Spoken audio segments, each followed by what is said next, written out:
want to welcome you to our 6th annual Dr. Stone 4-part educational webinar series. This is our second part of this webinar series that we're doing this month. So I hope you guys enjoy it. My name is Jeanette Rodriguez, and I'm the program coordinator with the Riverside Medical Clinic Charitable Foundation. And first off, I'd like to thank our sponsor, the Riverside Medical Clinic, for all their support. I want to introduce Pia to you. Pia is the owner of the Artisan Palette, and it was through her passion of fine dining and delicious cuisine that she decided to learn about clean eating. As she was able to see the cracks in what was called homemade or made fresh, she took matters into her own hands. She educated herself, her family, and her team, and brought awareness on food and its impact. Adjusting mindsets away from dieting and towards lasting longevity is one of her many great accomplishments that Pia has been able to share with the community. So, Jeanette, thank you everyone that has joined in today. Thank you also to Alina, who's helped put this together. I'm very grateful to be spending the next hour or so with you today, and sorry for the technical difficulties. So I was asked today to put together, or to speak today on how your gut impacts immunity and mental health. I'm really excited about this topic. I hope you are as excited as I am. I'm going to have a section in the very end for questions. So if you can hold on to your questions, that would be awesome. Alina, can I get you to switch the slide, please?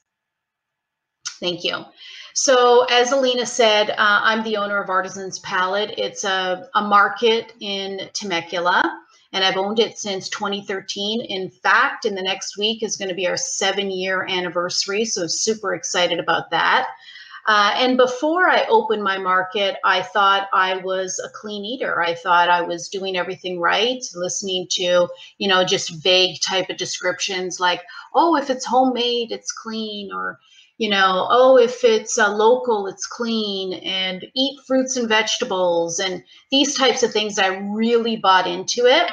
And then I learned after I owned my business and after I started it that there was a lot more to clean eating than just that, and a lot of diet lanes like vegan, and I'm not against veganism, or keto or paleo, kind of hijack the term clean eating. So I'm going to go through a little bit of that, pepper it a little bit throughout the presentation. So with everything that I learned, I created a course. It's an online course. It's called Get Food Smart, Get Real. And you can learn more about it on, if you go to it, getfoodsmart.com. And it's more about adjusting your mindset away from dieting and toward lasting longevity. So it has nothing to do with me telling you what to eat, but it has everything to do with me educating and informing you on making better choices. And that really is the third paragraph here. Is I found that nutrition affects more than your physical health. There's definitely no one size fits all. It just doesn't work. That's why diets just don't work, because there isn't a one size fits all. And it's your journey is understanding how your choices impact your optimal wellness. And we'll learn that as it impacts our gut health and brain health. Next slide, please. So here are our objectives today. We're going to talk about that gut-brain connection, how your gut is your second brain. It's not just an idea, it's actually proven. Systems that communicate. A big discussion here with gut dysbiosis and leaky gut, which we'll get to. Foods that can cause gut issues, and then foods that can heal gut issues. One of my favorite things to talk about is strategic eating, and it's something I talk in depth in my course, and I'm going to introduce that idea to you today. Also, pathogens in our immune system, and then tips for our whole body wellness, things that don't cost anything to do. And then we're going to open it up to some questions and answers. All righty, let's get to it. So we'll go to the next slide, please. Okay, so your body has two main nervous systems. One is the peripheral and one is your central. So we probably are all aware of the central nervous system, but we're going to concentrate or focus on this. And this slide is the only kind of science slide there is. So bear with me as we get through this, and then we'll, continue to move on. So the peripheral nervous system has a system inside that one called the enteric nervous system. And this is also referred to as our body's second brain. Okay, and it's comprised of 100 million nerve cells that line the stomach and digestive tract. It regulates nutrient absorption and blood flow and sends signals to your brain that can play a huge role in one's mental state. The main messenger that passes all this information to your brain is the primary visceral nerve, which runs down the front of your digestive tract from the esophagus to the colon, and that's called our vagus nerve. And I'm going to bring this up again. We're going to talk about that in another couple slides. Okay, so next slide, please. Okay, gut feeling. How many times have you made a decision based on your gut? I know I tell people that all the time. I said, what does your gut tell you? What's your intuition? It's so important to listen to it, okay? How many times have you felt butterflies? Or how many times have you had knots in your stomach? So a lot of the information that I got in the next few slides, 3 to 4 slides, is from Dr. Mayer. He's the professor of medicine and physiology and psychiatry and biobehavioral sciences at the UCLA Oppenheimer Center. And he spent the last 40 years building a scientific case for the link between, and the for sure link between the brain and the gut, often calling into question the conventional medical wisdom. And so let's take a look at him. Our next slide, please. So this is him. This is Dr. Mayer. And he, again, spent 40 years and continues to study this. The gut converses with the brain like no other organ. When people talk about going with their gut feelings on an important decision, what they're really referring to is an intuitive knowledge based on the close relationship between our emotions and the sensations and feelings in the gastrointestinal or the GI tract. And then this goes back to those butterflies. These gut sensations go in both directions. When you eat too much or have certain fatty foods, the changes in your gut can affect your mental state. And sometimes we refer to that as, if you guys heard of the term hangry, hungry and angry at the same time. So this kind of falls into that category. And then he also says, when you feel butterflies or a rumbling in your stomach, when you're nervous or knots in your stomach, when you're angry, that's your mental state is affecting your gut. Okay, so we'll go into the next slide. All right, so this was very interesting to me. He's convinced that the brain-gut axis isn't a linear system, and that's part of years ago when I was still learning, and I'm still learning. That's the most important part of all of this, is that nobody knows it all. And in fact, even Dr. Mayer is still learning, he's still studying, and the science is always changing. But this was an important point to really understand, is most doctors still consider this a linear system, that it's just the gut to the brain, brain to the gut. But he feels like this is more of a circular feedback, or a loop as the image shows it, through multiple communication channels. So like I mentioned to you before, a couple slides earlier, that one is through that vagus nerve that runs through that enteric nervous system. Then you have the brain and the immune system. So the gut hosts the majority of the body's immune cells. And then also the brain and the endocrine system. The endocrine system is your communication, basically your hormonal communication between your thyroid, and sorry, I've been working all day today, so my brain is running out of steam here, but they sit on top of your kidneys, your adrenals. So you have 2 adrenals, one on either kidney, and then you have your thyroid. And so the two of these and that communication is your endocrine system. So a lot of hormonal data goes through that.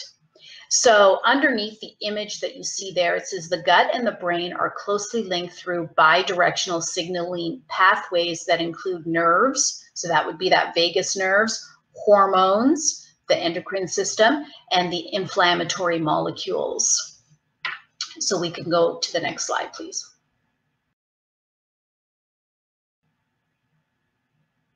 Okay, so what happens when there's a failure to communicate between those three systems?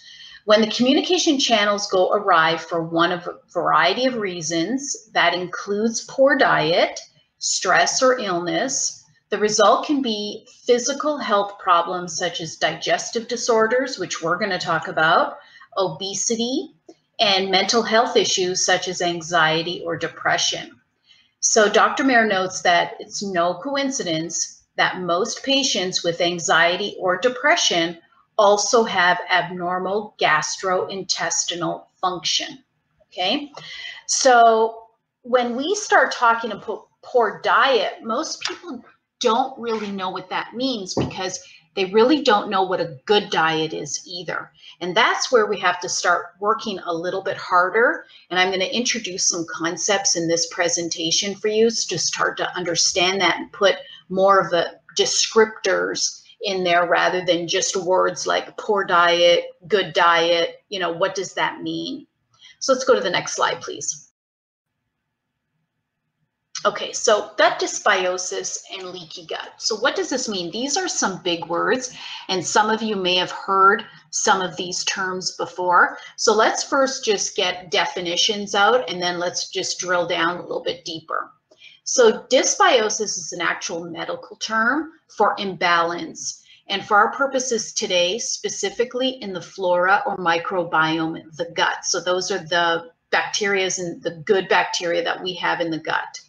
There are a lot of factors that can contribute to this, most commonly poor diet. So there we hear that word again, poor diet. Also, what you might not know, what causes a lot of dysbiosis is antibiotic use.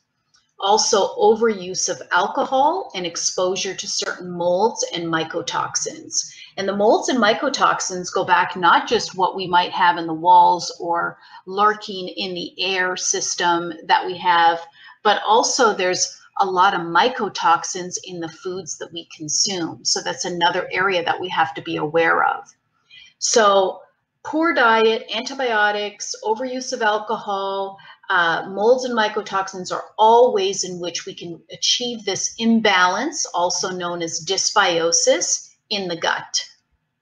Now, long-term gut dysbiosis can lead to even a more serious condition, which you might have heard is called leaky gut, and the medical term for this is intestinal permeability. And then this occurs when the walls of the intestinal tract become more permeable due to a long-term stress and inflammation within the digestive system. So the results in nutrients not being processed properly, and common symptoms are bloating, fatigue, digestive pain, and skin issues. And these are just some of the symptoms. There's a lot more. Okay, so if we tie this back to antibiotics. So I just want to give an idea here. When I see people in my store and they've taken antibiotics, and by no way am I against antibiotics, it's not a for or against or anything like that. It's just simply understanding what happens if I take antibiotics, what's the hit that my gut is going to take. So I try to tell people, if you've decided that you really need the antibiotic for whatever your ailment is, then at least know that you're 6 months into just trying to heal the damage from that antibiotic, okay? And so we're going to talk about how do we heal, what are some of the things that we can do to heal, but just so you can get a time frame to understand, okay? And that doesn't include the poor diet that you may or may not have, the alcohol consumption that you might have done prior. It just means that's the hit that your gut is going to take from that from taking the antibiotic. Okay, so let's go to the next slide, please. Okay, so foods that can heal versus foods that can harm. So let's go to the right-hand side and look at this list, because a lot of this has to deal with identifying like what is a poor diet. Okay, so a lot of us know that sugar isn't a good thing to have in our diet, but we ignore it because it tastes so good, right? So it's like, oh, it's somebody's birthday, which inevitably, if you come from a large family, is like every week or minimum once a month. And of course you have to have, you know, a piece of cake, right? And how many times will you say, well, one bite isn't going to kill me? But it's not really the one bite, is it? It's the mindset that you're saying the one bite isn't going to kill me. So these foods collectively is what the problem is. So it's items that you might think, oh, I'm going to put barbecue sauce on this, or a salad dressing, and that's filled with sugar. And it's filled with a lot more things, but I mean, sugar in this case is not the great ingredient, but there will be other ones too. Then we have gluten and grains. So these are foods that are shown and known and proven to cause inflammation. Okay, so gluten is a protein, and you don't have to have celiac disease, which is an autoimmune condition, to not be able to process gluten. So many people will say, oh yeah, I can have, you know, pasta and breads and stuff. It doesn't bother me. Well, you might not have a direct response to it after you've eaten. It could be collectively over years. And then what ends up happening is somebody will say, all of a sudden, I couldn't eat blah, blah, blah, whatever that is, you know, the underlying, whatever that is. And then we go, well, it's never really all of a sudden. It's gradual. And these are the things, these gradual items in the foods that can harm, that eventually catch up. Okay, grains is another one. We're known that it causes inflammation. Lectins is another protein that is found in a lot of foods. For example, if you love tomatoes, so the tomato, the skin of the tomato and the seeds of the tomato are where the lectins are. So you might say, oh, but I eat lectins all the time, or I eat tomatoes all the time. And go, yes, you probably do. And then that collectively with the gluten and the sugar and the other items is what eventually causes these types of problems. And then it leads to us saying, again, that term, all of a sudden. The industrial oils are everywhere. This would be something like canola oil, which we've been told is a healthier fat, and use the canola oil. No, this is not a good ingredient to have. And they're all under the label of vegetable oils. So there would be canola, peanut, grapeseed. There's so many of them, but those would be the industrial oils. So better oils would be olive oil, avocado oil, even sesame oil would be better oils to have than the industrial oils that we find in almost every single ingredient or every single product. Preservatives is another one. They put a preservative in everything, and I've owned my store for 7 years, and I can never understand this because I have products that are pure, clean, delicious products that don't have any preservatives in them, and they last. So I don't get it. Antibiotics, which is what we talked about, and then processed food, which are also known as just industrial foods. That can be whole foods or processed foods. So these are some of the foods that can harm. Obviously, antibiotics isn't a food, but these are some of the foods that can harm. So we go, okay, what are some of the things that can heal the gut? Okay, so this is my list on the left-hand side. So probiotics is a good one. And we're going to focus on probiotics for the presentation. And if we have time and if there's questions, then I can go back to collagen and some of the other items. But probiotics, collagen, bone broth, enzymes, yogurt, and leafy greens. Now, just because it says yogurt doesn't mean it's actually a good yogurt to have. So these are all things that, yes, they can be good, but if we don't really know about them, they can actually be harmful. And so that's what I want to educate you today on, is like these types of terms, to make sure you're leaving here knowing what you can look for. So let's go to the next slide, please. Okay, so probiotics. So what are probiotics? They're basically live microorganisms, usually they're bacteria, that are similar to the beneficial microorganisms found in the human gut, that are taken as dietary supplements or found in foods. Most probiotics are bacteria similar to those naturally found in the intestine, and common examples are lactobacillus and bifidobacterium. And so I just want to digress just slightly from this, because there's a lot of people that will say, when they're clean eating, if you ask them a definition and say, oh, well, what do you think is clean eating? They'll say, well, if I can't pronounce it, then I don't buy it. Well, a lot of people cannot pronounce lactobacillus and bifidobacterium, and these are actually good ingredients to have. So they might leave it out because they're just like, I don't even know what that is. So this is why understanding, asking questions, knowing what the ingredients are so important. So when we go through and say probiotics might help with the following conditions, so for sure there's IBS, that's irritable bowel syndrome, constipation, diarrhea, weight loss, for sure. There's a lot of different bacteria like probiotics that will help with that.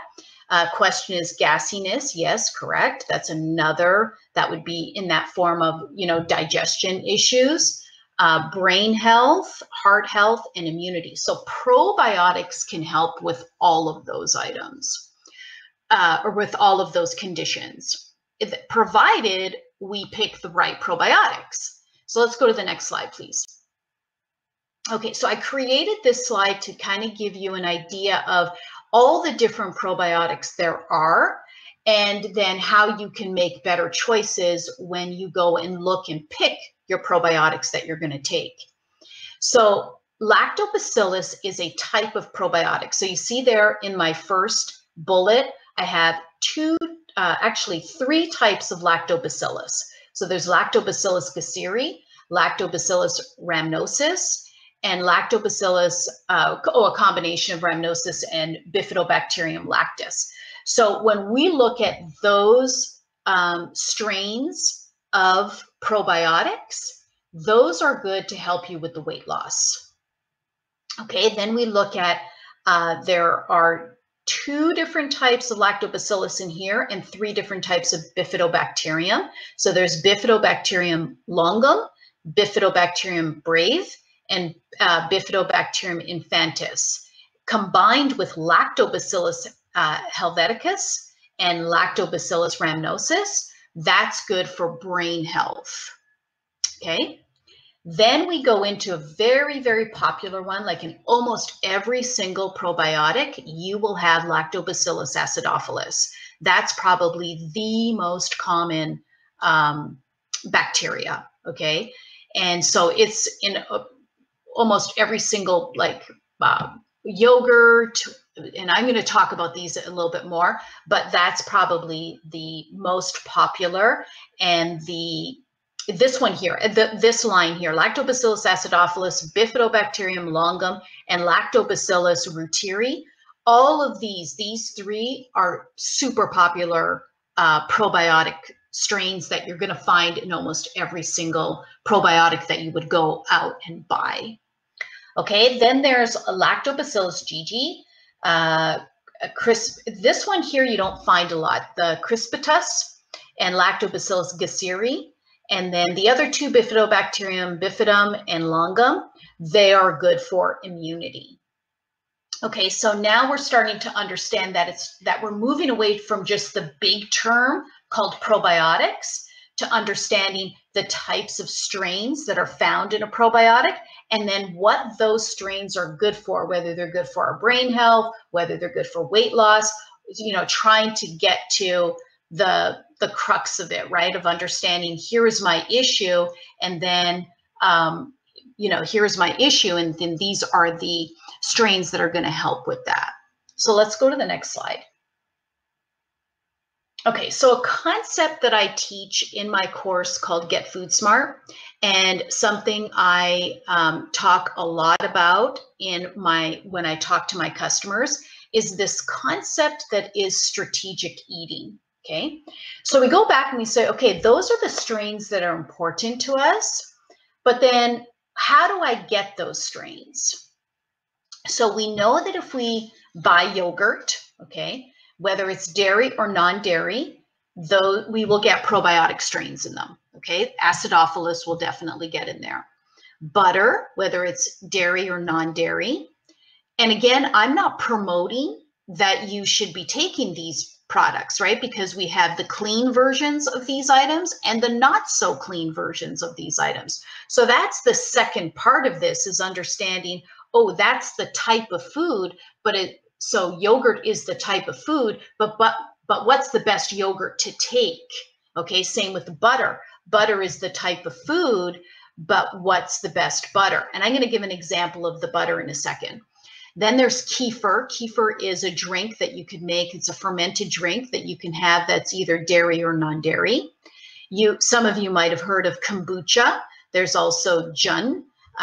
So I can talk, and if you guys have questions on these, just jot them down and I'll answer them at the end of the presentation. So if you want to know the differences between kombucha and jun, I'm happy to talk about that. Then there's sauerkraut and kimchi. Then there's beet kvass, and there's other fermented foods.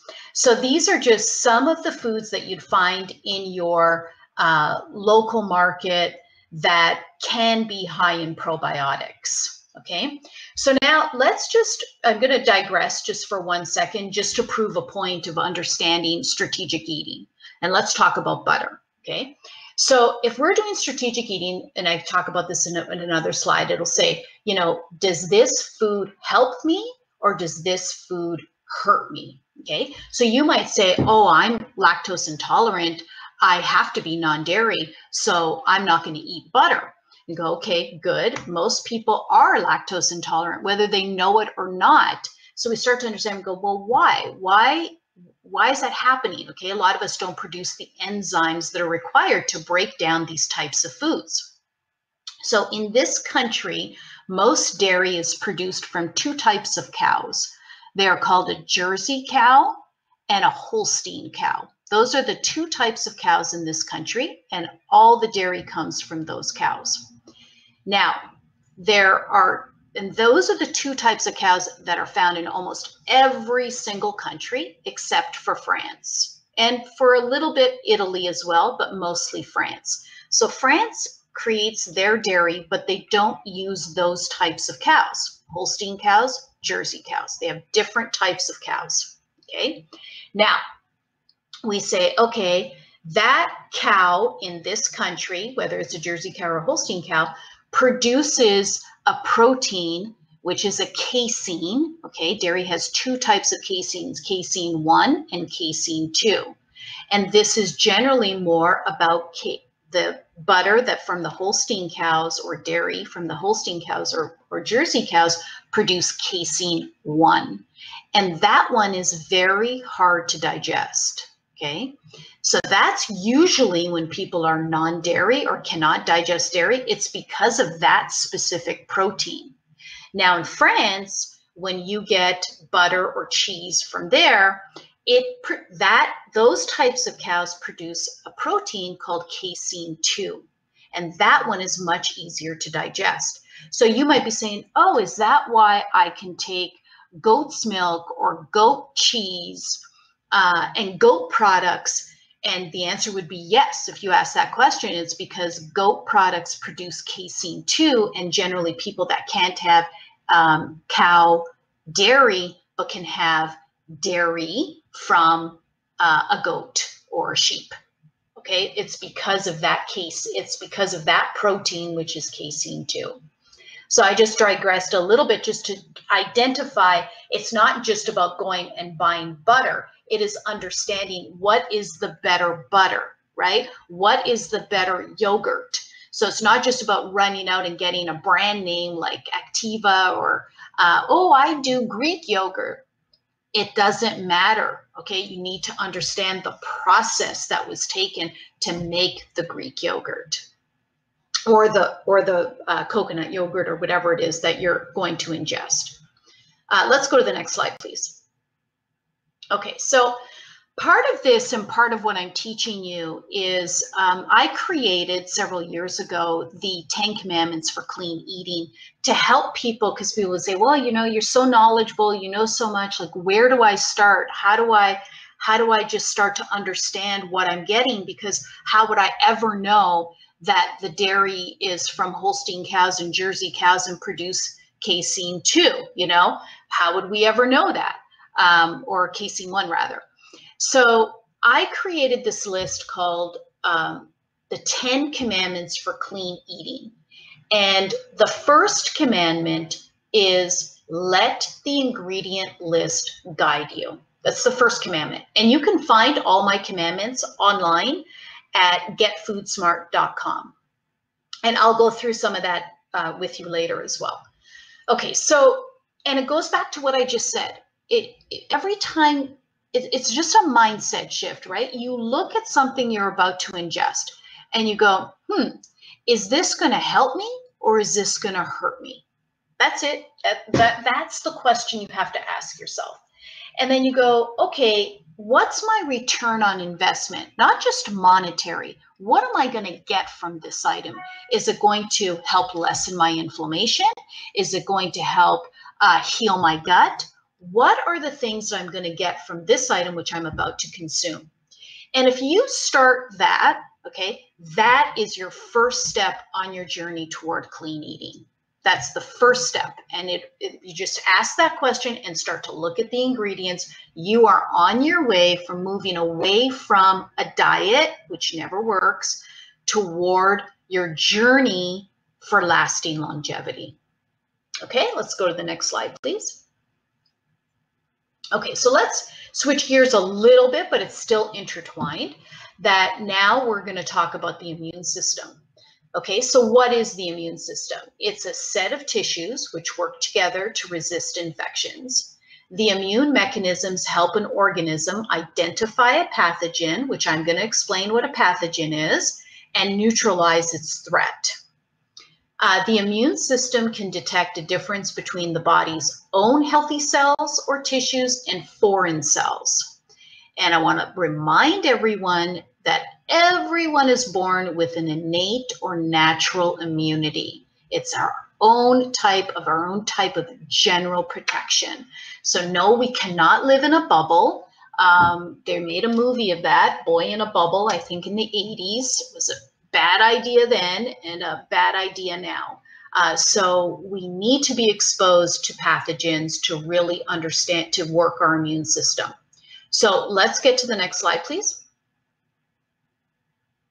Okay, this is my favorite slide for sure out of this whole presentation. Okay, why? Well, let's go through it and let's really dig deep into here. Okay, so first of all, a pathogen is defined as an organism causing disease to its host. So there's all types of pathogens. Viruses, the past couple months, I think we've heard about so many things about viruses, bacteria, fungi or fungi, and parasites. Now, the next part is why this is my favorite slide.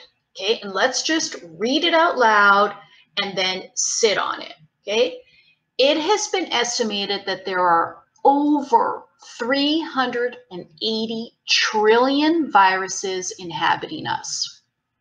There's approximately 40 trillion bacteria.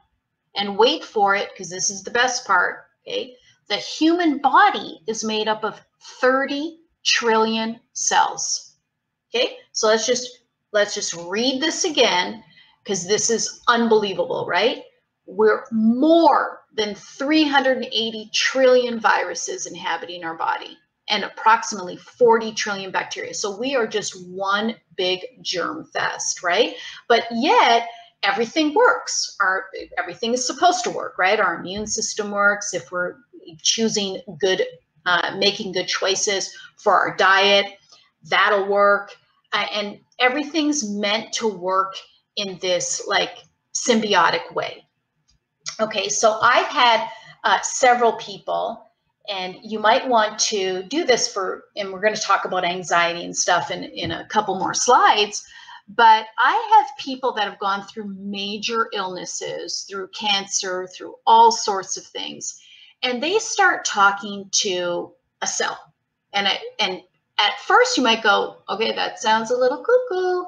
But when we think back, we go, well, we're so in tune with our body, right? And then when we look at this, we go, oh my God, over 380 trillion viruses and approximately 40 trillion bacteria. I didn't even talk about the fungi and the parasites, okay? And then we only have only 30 trillion cells. Let's talk to ourselves. Let's find out what like cell 182 is going to do for us today. So people will come in and like just meditate on one of the cells to basically say, okay, we're going to talk about 182 and I want you to really go for me today, work on, and then they fill in the blank. So whatever it is that you're trying to work on. So we're going to talk about meditation and stuff in a few more slides, but this slide I think says it all of how amazing our bodies are, that we're filled with all these viruses and bacteria, and it doesn't mean that the viruses are out there to kill us. We're there to build our immune system and for our immune system to help to ward off anything that might come in that's foreign to us and is going to try to hurt us. Okay, so let's hit the next slide, please. Okay, so boosting our immune system. Okay, so another one of my favorite slides, because guess what? This doesn't cost any money. Okay, what can you do right now to help your immune system? So scientists are linking a person's mental state with their immune health, and people who have chronic mental conditions are statistically more likely to also suffer from chronic health problems. So if you're looking to support your immune system today, right now, when we get off the phone, here's some things that you could do.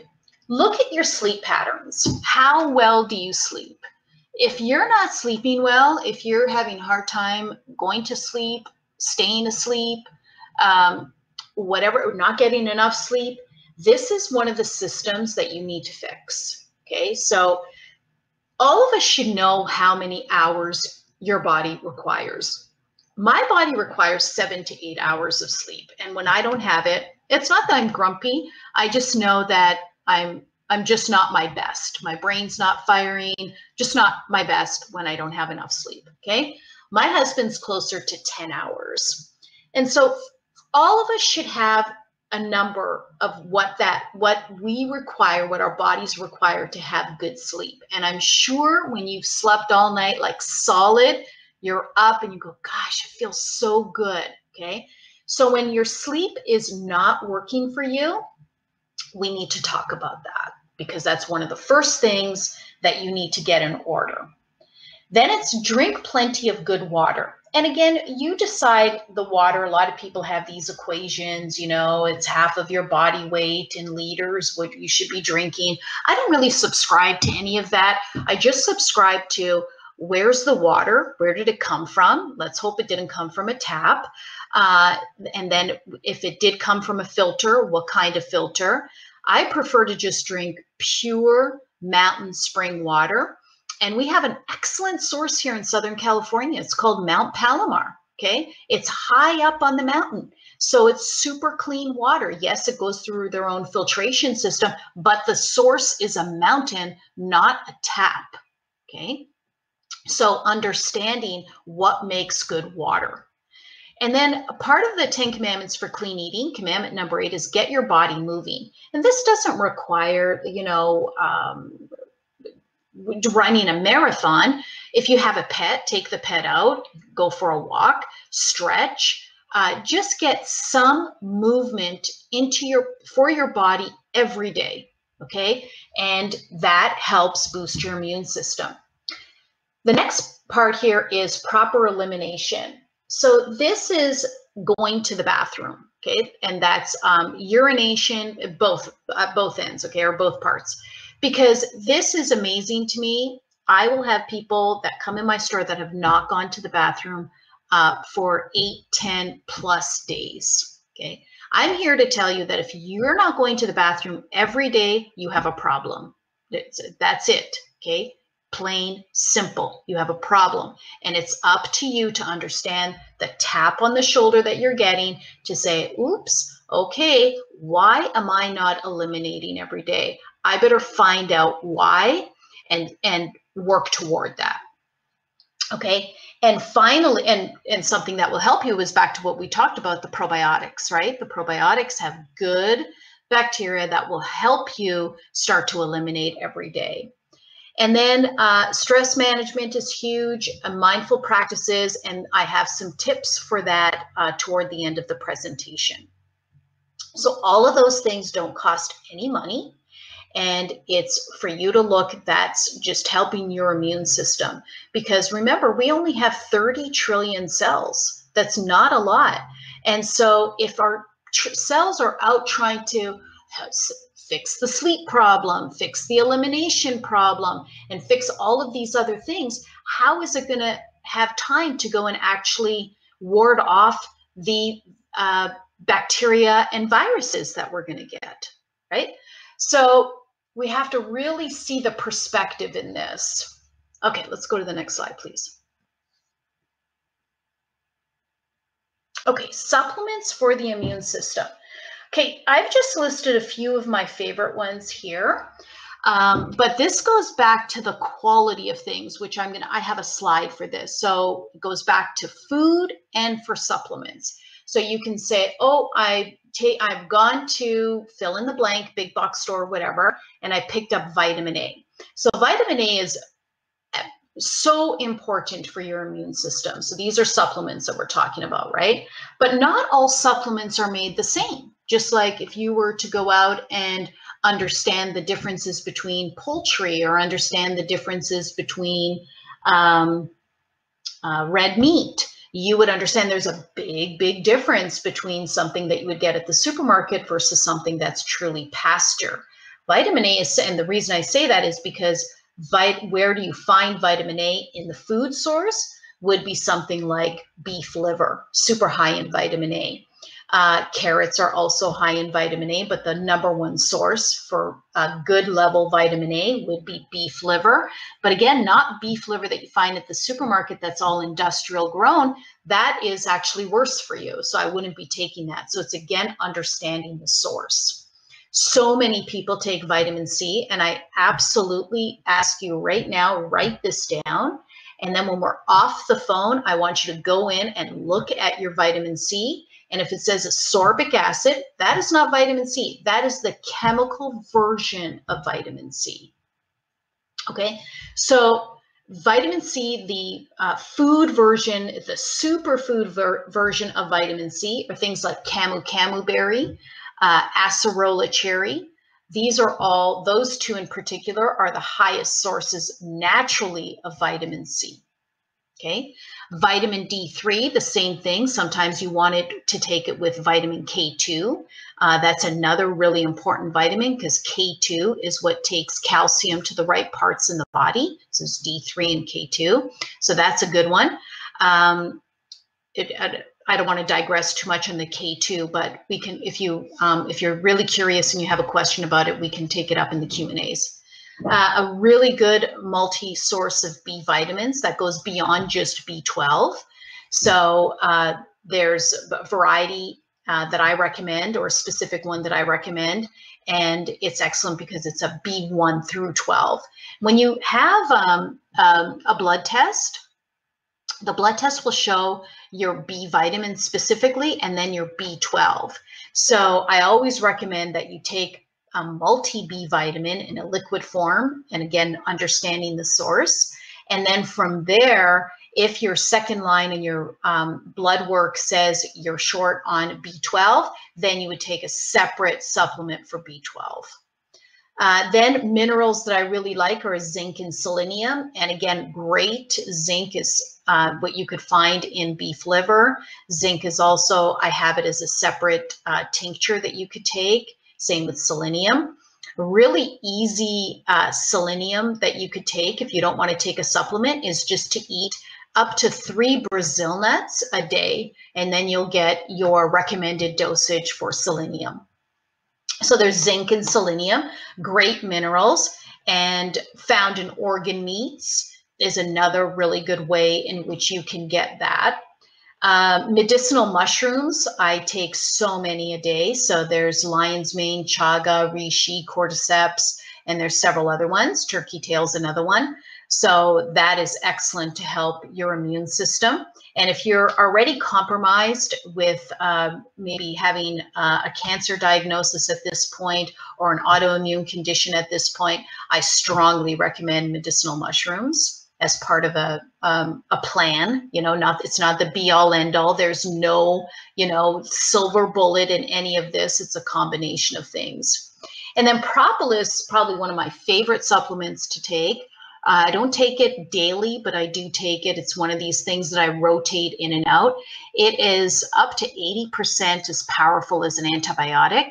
It's something that bees produce. It's like a waxy resin, but I don't take propolis from the bees that are in this country, which are basically honeybees. I take it from stingless bees that come from Southeast Asia. So it's a very specific type of propolis. So those are some of the supplements that I would recommend that you take to help boost your immune system. But again, remember that none of this will really work if you don't have the mindset of understanding the foods to combine with this, right? So if you're taking a bunch of supplements, but then all of a sudden you're driving through Del Taco or fill in the blank every single day, how is that working? We're making strides forward and then back, and forward and then back.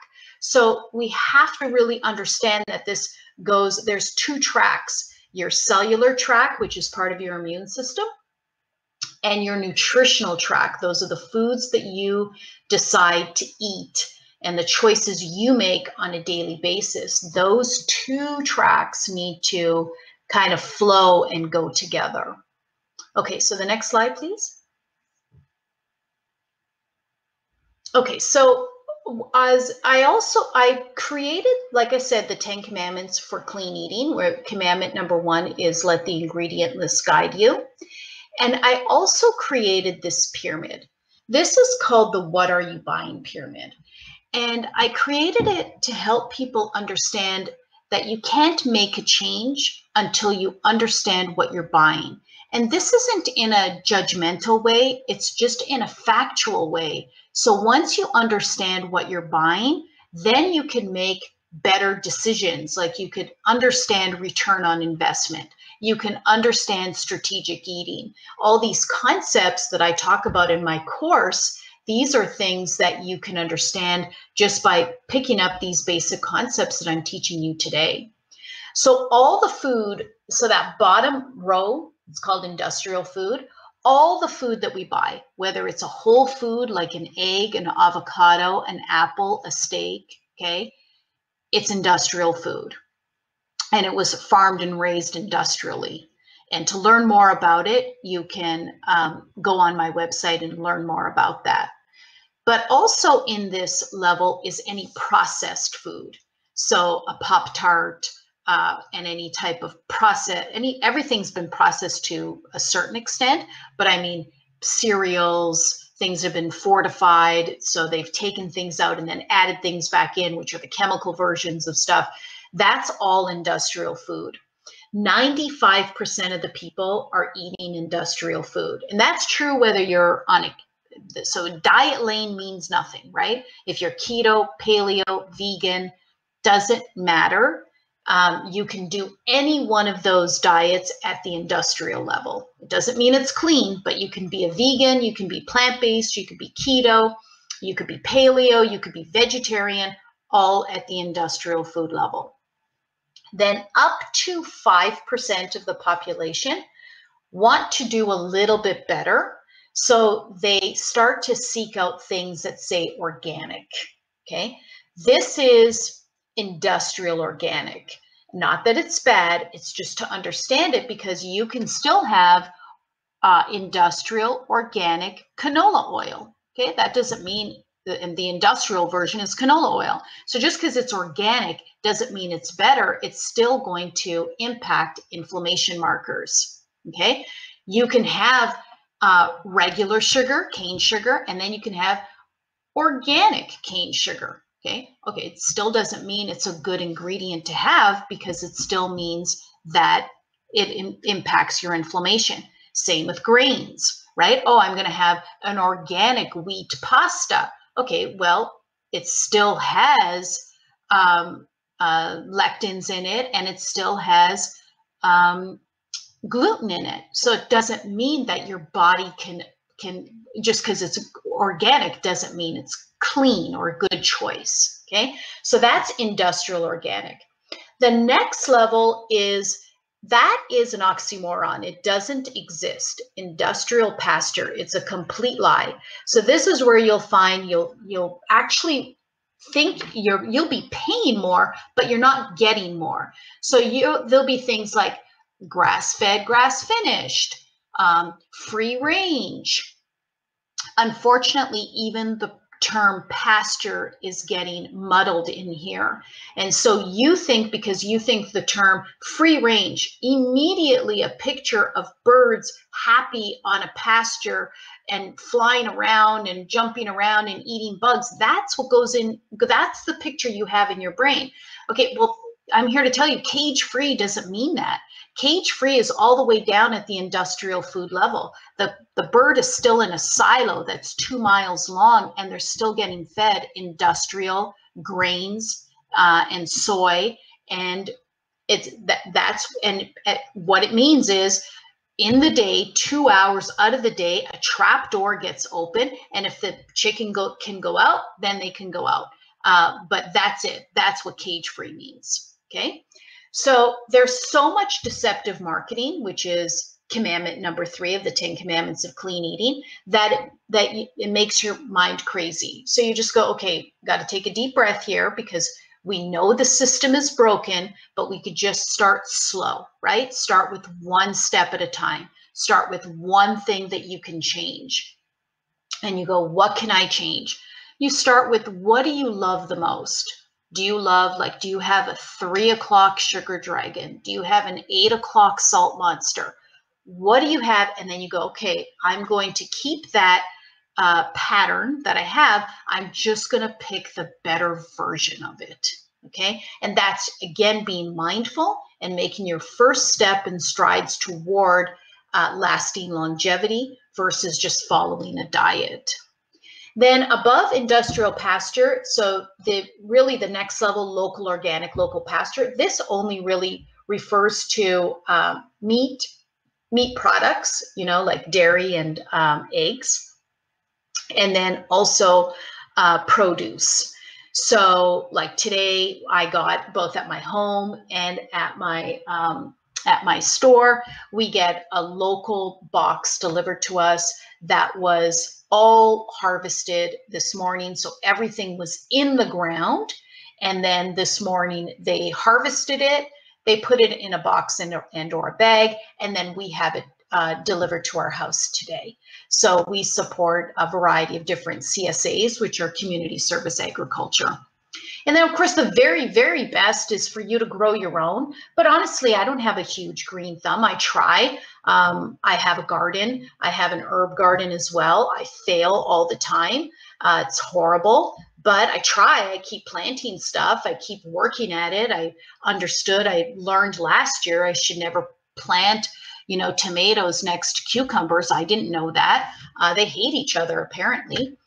So they're good in a salad, but apparently they don't like to grow together. So, okay, I learned that lesson, So now just keep trying different things. So that's the point of this, that's why it's a journey, right? It's not about just getting to a place. It is absolutely a journey. Okay, so let's go to the next slide, please. Okay, so healing your gut. here's some things just that you can do again that really don't cost any money or very little. So there's all those things that I talked about, but what about lifestyle things that you can do? Okay, not everybody can meditate. I get that, okay? I'm still learning how to meditate. I'm horrible at it, but it's something I like to try. And one of my best recommendations to start off is, he's an expert. I'm sure many of you know him already. His name is Joe Dispenza. He's got many different credentials. So if you're looking to do meditation and learn more about this, my recommendation would be to look up Joe Dispenza, maybe even buy his book and start there. Journaling I like a lot, and I like to do it with a physical book. So I like to buy a pretty book. I don't know, maybe it's a girl thing. I don't know, but think about it. You know, if you want to do this, buy something and then write it down. And I like to see my progress, you know, of a variety of things that I do. And that's part of the reason why I journal. And so where I am today, if you would have met me last year, you would have thought, oh, wow, she's so clean and this and that. And I am. I'm a super clean eater. But this year is another level for me. So that's why it's like, you know, every year I'm like, wow, that's a big change that I just made. And I would have never have known that I was making it. So that's a nice thing about the journaling. Stretching. Just go on YouTube. I mean, there's so many different resources that you can go on, and they're different levels. So everything from just like stretching very simply to something that can be a little bit more challenging, you'll find it on YouTube, and they're all free. And so you could just look up there. And then deep breathing, one of my favorite methods is the Wim Hof method. So look that up. I'm not an expert in this. I try to practice it because I'm trying to do a little bit more cold therapy. And I tried this a year ago and failed miserably.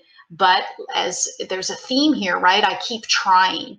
And so I'm introducing it back into my life because I know how good cold therapy is. And so with this breathing technique, I should be able to stand under a cold shower for like 5+ minutes rather than the 30 seconds, if that I was able to handle before. So, and then I journal that, right? I've spent, you know, now I'm at 45 seconds. Wow. And I take the win. So these are all really good lifestyle tips that you can do. And what I want to talk about here too, just to digress just slightly, is let's say you already have a habit that isn't the best habit, okay? I'm going to use myself an example. 4 years ago, my habit was I would come home after the store and I would open a bottle of wine and I would start cooking, and I would have a glass of wine while I was cooking, and then while I was eating, I would have a glass of wine, and then I would have another glass of wine toward the end of the meal. So, and this is, I was still drinking California wines, which are all test positive for glyphosate, even organic. And if you don't know what glyphosate is the active ingredient in Roundup. And so these are the things that I was doing. Again, that was like probably 5 years ago. So I thought, geez, that's probably not a good habit to have. How do I change that? So what I ended up doing was I knew if I were to come home and start cooking that I really wanted to have that glass of wine, because I had developed that habit, and it takes 66 days to develop a habit. And I'll talk about that in a few more minutes. So I went on and I said to my husband, I said, well, to help me, I would like for you to start dinner, and I'm going to go upstairs and do some stretching. So that just by implementing that I cut that off and then started doing the stretching. I'm 4 years into that same habit. Happy to say that I really don't drink wine at all. I have to drink it, but not like that. Okay. Like it's like a very specific type of wine from a very specific type of region in Italy, and an amount that I can handle. And it's usually a finger, like not a finger vertical, a finger horizontal. So it's like 3 centimeters of wine. Like it's probably, 2 ounces less than that. So, and that's it. And that's not every day. That's probably twice a month. And so now I was able to change that habit. So if you're struggling with a habit that you've started, that might be a way for you to change that habit, is to just do something in that period of time that's different and then get into it.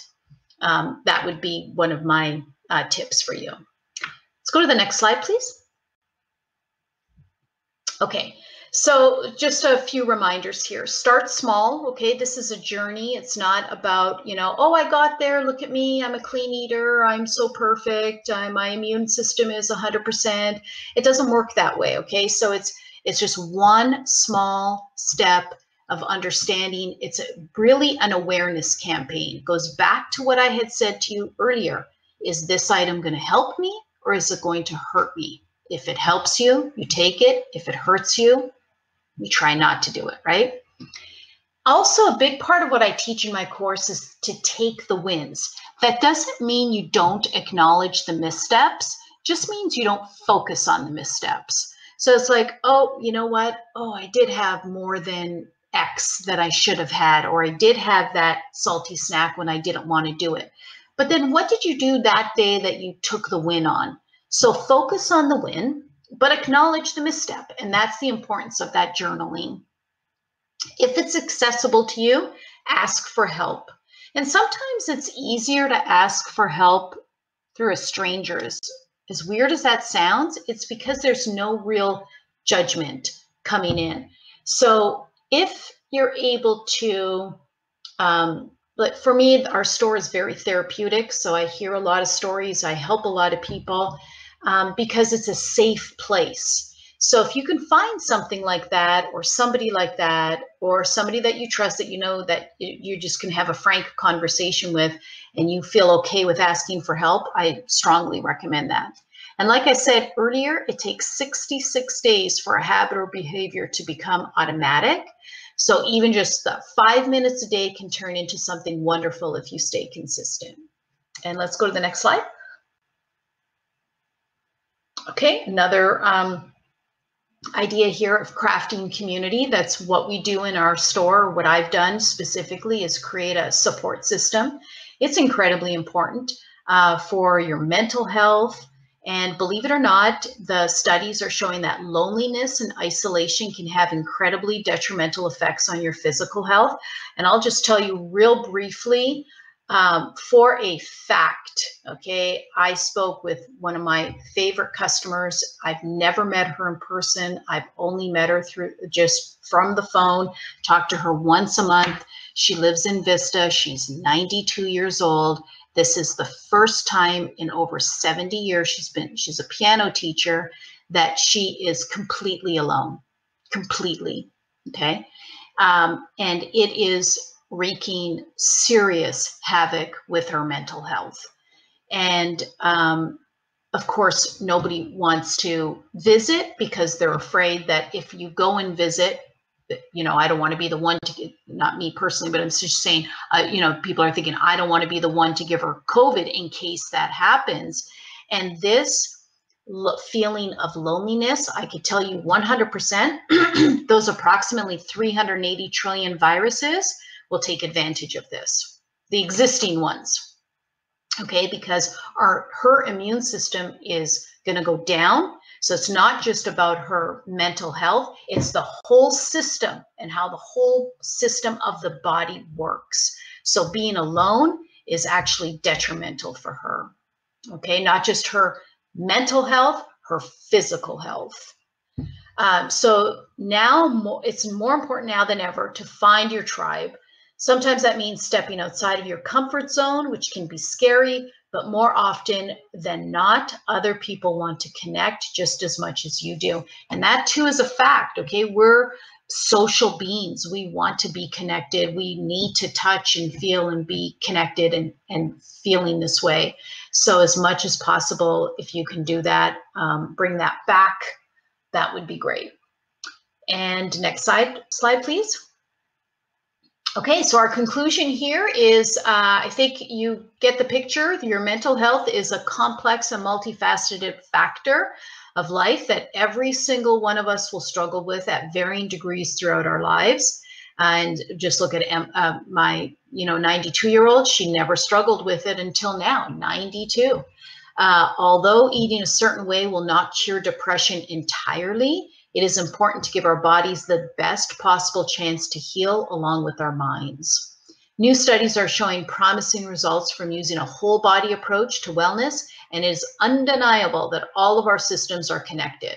Sometimes the best way to solve a problem is simply by approaching it from a different angle. The more tools you have in your tool belt or toolbox, the better you're able to handle whatever comes your way.